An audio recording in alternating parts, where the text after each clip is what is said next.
നമസ്കാരം. FCRA ആക്ടും തട്ടിപ്പൻ ബിഷപ്പുമാരും.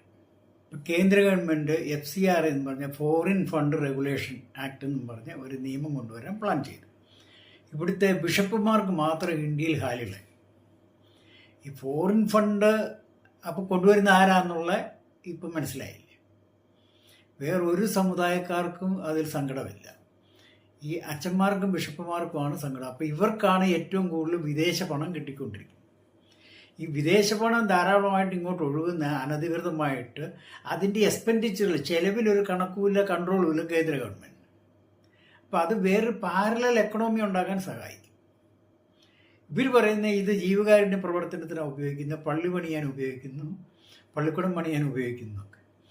ഇവരോട് ഇവിടേക്ക് 149 കോടി ജനങ്ങൾക്കും ആരാധനാലയങ്ങൾ പണിയാനായിട്ട് വിദേശ ഫണ്ടില്ല. പിന്നെ ക്രിസ്ത്യാനികൾക്ക് മാത്രം എന്തിനും. പിന്നെ കേരളത്തിലെ സ്ഥിതി കഴിഞ്ഞ ഒരു 75 വർഷമായിട്ട് എടുക്കുകയാണ്. ഒറ്റ പള്ളി പണിയാൻ കത്തോലിക്ക സഭ ഈ ഫോറിൻ ഫണ്ട് ഉപയോഗിച്ചിട്ടില്ല. ഇവിടെയെല്ലാം വിശ്വാസികളിൽ നിന്ന് പിരിച്ച് ഇവർ പള്ളി പണിയത്തുള്ളൂ. അപ്പോൾ ഈ ഫണ്ട് വന്നൊക്കെ എങ്ങോട്ട് പോയി? അത് കർണാടകയിലും തമിഴ്നാട്ടിലൊക്കെ റബ്ബർ എസ്റ്റേറ്റ് മേടിക്കാൻ പോയി, രൂപതയുടെ പേരിൽ. ഇനി വടക്കേന്ത്യയിലാണെങ്കിൽ ഇവർ ജീവകാരുണ്യ പ്രവർത്തനം എന്ന് പറഞ്ഞാൽ ഈ സ്കൂൾ മാത്രമേ ഉള്ളൂ.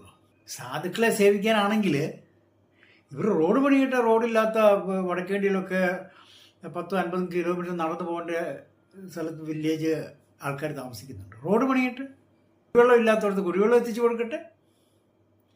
ഇവരെല്ലായിടത്തും പള്ളിക്കൂടം പണിയാൻ പോകുന്നത് എന്തിനാണ്? പള്ളിക്കൂടം പണിത് കഴിഞ്ഞ് വന്ന് ബ്രെയിൻ വാഷ് ചെയ്ത് ഇവരെ മതപരിവർത്തനം നടത്താനാണ്. അപ്പോൾ ഇതിനെതിരെ ശക്തമായ നിലപാട് ഗവൺമെൻറ് സ്വീകരിക്കണം. അല്ലെ ഈ പണത്തിൻ്റെ ഒഴുക്കിലൊരു ഓഡിറ്റ് വയ്ക്കണം. ഗവൺമെൻറ്റിനോട് കൃത്യമായിട്ട് പറയണം ഈ പണം എവിടെ ചെലവഴിക്കുന്നുണ്ട്. അല്ലാതെ ഈ ജീവകാരുണ്യത്തിൻ്റെ പേരും പറഞ്ഞ് മതപരിവർത്തനത്തിന് വേണ്ടി ഉപയോഗിക്കാനായിട്ട് വിദേശ ഫണ്ടിനെ ഉപയോഗിക്കാൻ സമ്മതിക്കാൻ പാടില്ല. ഹോസ്പിറ്റലുകളിൽ ഇവർ നഴ്സുമാർക്ക് കൊടുക്കുന്ന ശമ്പളം എത്ര? നഴ്സുമാർക്ക് ശമ്പളം വർദ്ധിപ്പിക്കുന്നതിൽ ഏറ്റവും തടസ്സം നിൽക്കുന്ന ക്രിസ്ത്യൻ മാനേജ്മെൻറ്റ് ഹോസ്പിറ്റൽസാണ്. ഈ വിദേശ ഫണ്ട് ബാങ്കുകളിൽ കിടക്കുന്നതിൻ്റെ പലിശ മാത്രം എടുത്താൽ ഇവർക്കൊക്കെ 30,000 രൂപ വീതം ശമ്പളം കൊടുക്കാൻ പറ്റും. ഇവരാണ് ജനസേവനം. പണ്ട് സ്കൂളുകളിൽ 30-35 വർഷം മുമ്പ് ടീച്ചേഴ്സിനൊക്കെ 1000 രൂപ 1500 രൂപ പ്രൈവറ്റ് സ്കൂളിൽ കൊടുക്കുമായിരുന്നു.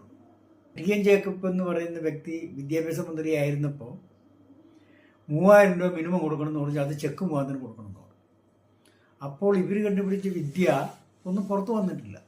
ഇവർ 3000 രൂപയുടെ ചെക്ക് കൊടുക്കും, എന്നിട്ട് ടീച്ചറോട് പറയും ഒരു 1500 രൂപ കാശായിട്ട് തിരിച്ചു കൊണ്ടുവന്നു തരാൻ. എങ്ങനെയുണ്ട്?